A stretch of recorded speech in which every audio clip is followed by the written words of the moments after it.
Hey guys, Tony here. I did want to release a video on Litecoin. It turns out, if you guys didn't see the previous video, I actually changed the title and I pinned the comment that the Litecoin news partnering up with Walmart was actually fake.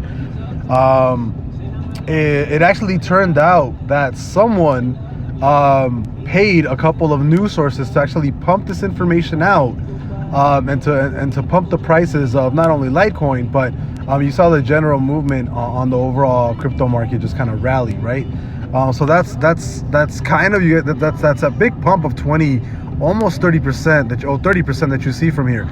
So super insane that manipulation is still such a big part of the crypto market and how easily it can be done. The fact that one person paid a bunch of news outlets to kind of spread this rumor to make this go viral. This person might have bought in here, saw that a quick profit, and then kind of bounced, right? But yeah, Walmart completely denies everything that was said today with Litecoin and Walmart working together.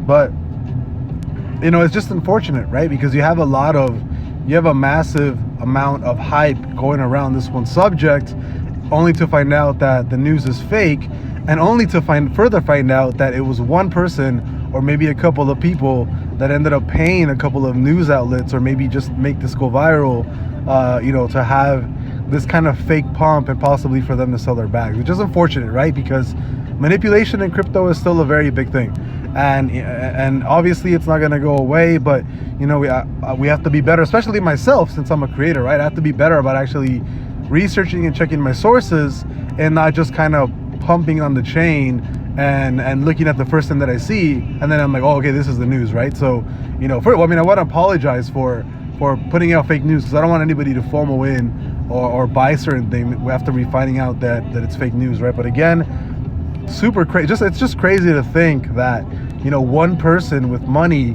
can essentially buy something on the crypto market, pump fake news to the entirety of the internet, and then sell off with bags, and then you see just a massive sell-off happen like 5 minutes later. So it's upsetting, but this is what crypto can be, or it has the potential to do this again. So just be cautious, right? I'll see you guys later. Bye-bye.